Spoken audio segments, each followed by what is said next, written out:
The first thing to say is that tubal cancer is really a slightly provocative title, because what it's designed to do is to make the audience think about the fact that what we used to think of as high-grade serous ovarian cancer, which is the commonest and one of the most lethal types of ovarian cancer, actually starts at the end of the fallopian tube in the majority of cases.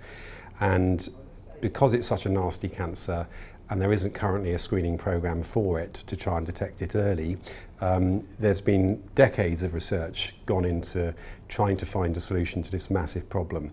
Because at the moment, around a quarter of all such cancers in the United Kingdom will present as emergency cases for the first time to A&E with ascites, fluid in the abdomen, bowel obstruction. It's a really nasty cancer, and unfortunately the survival rates aren't great, and the UK appears to lag behind many other countries with this, and there is no country that currently has a screening program, because so far no screening test has been shown to definitively save lives with this cancer.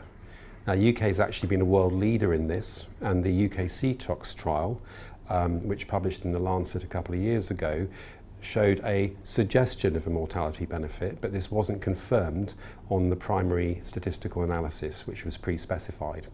It has been statistically significant on secondary analyses, but not surprisingly, the Lancet was unwilling to make that the headline story. So as a result of that, the trial has had to go on for longer in terms of the follow-up period, and we're hoping to get the results of that in the public domain. I believe the authors are releasing that in 2019. And at that point, I think we'll have a definitive answer as to whether screening, in this case using an algorithm that looks at the rate of change of the tumour marker CA125, whether that actually saves lives or not. And if it does save lives, then we're hopeful in the UK that the National Screening Committee will look favourably at it and think about introducing it as a national screening programme for all women over the age of 50.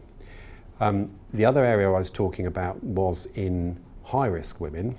In other words, women with a known genetic predisposition, such as BRCA1 and BRCA2 carriers. There are also Lynch syndrome carriers and carriers of more recently discovered but less common genes, which also can increase the risk of ovarian cancer. And the UK has also been a bit of a world leader in this, because we were also involved with a study called the UK Familial Ovarian Cancer Screening Study, or UKCTOCS, and this recruited over 4,000 women who had a family history or a known genetic mutation that predisposed them to ovarian cancer.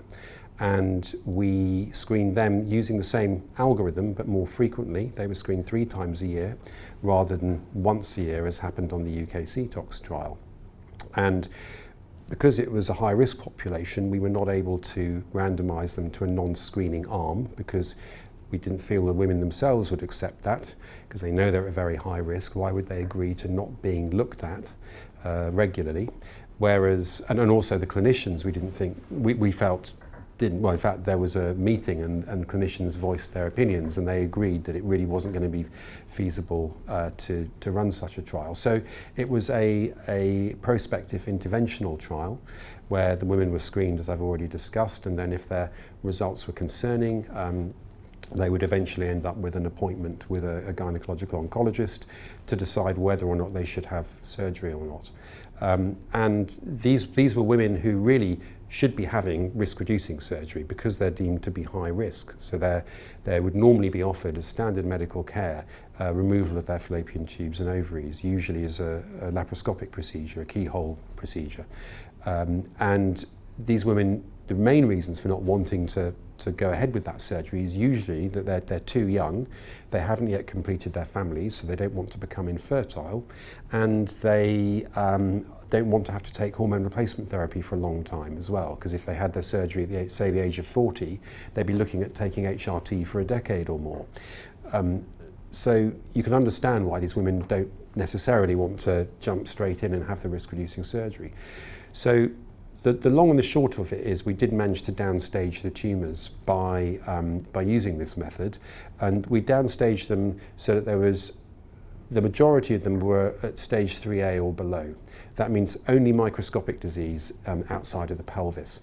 And as a result of that, nearly all of them were completely cytoreduced, meaning at the end of their first operation, they had had all of the tumour removed visibly. Of course, they then go on to have chemotherapy. It's not possible to comment on a survival advantage or a mortality benefit in this situation because it's not a randomised trial, but our expectation would be that this downstaging, which resulted in a much higher rate of complete cytoreduction, and I might add with less invasive surgery, because they were much more likely to get away with just a hysterectomy and omentectomy only and not need other things, and also a lower chance of needing neoadjuvant chemotherapy. All of these factors together would suggest that these women are now in a very good prognosis group.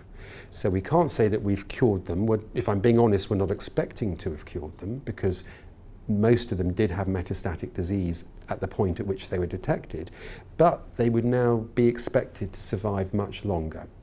We don't as yet have evidence of that, but it's a very good step in the right direction. And in fact, it's been such a good step that I'm delighted to be able to say that we've recently received Ethics Committee approval to run a pilot NHS screening programme for BRCA carriers, and we're hoping to launch that later this summer.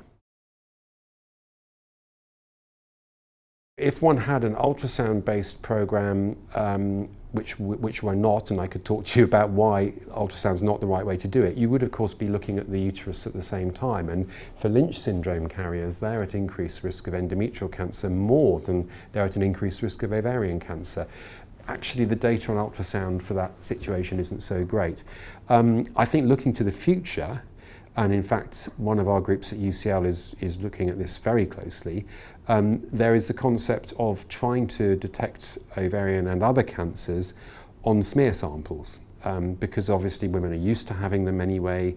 They currently get them every 3 years between the ages of 25 and 50, and then 5 yearly thereafter until they're 64. That's the ideal opportunity. If there was a test that could detect high-grade serous cancer, most people think of as ovarian cancer, even though it starts in the fallopian tube in the vast majority of cases. If there was a test that could pick that up, but the sample you collect in order to do that is just the smear, that would be absolutely wonderful. And there's also the possibility of self-collected samples. For example, a woman may use a tampon specifically designed for this process, and it may be possible to use the genetic material in that tampon, looking at issues such as epigenetics, which is the genetic modification that occurs to the DNA as a result of exposure to environmental factors, for example. There's some very promising work coming out of UCL and other institutions suggesting that epigenetics can be a very accurate marker for the presence or absence of cancer, or the presence of cancer risk. And I think this is going to be the future.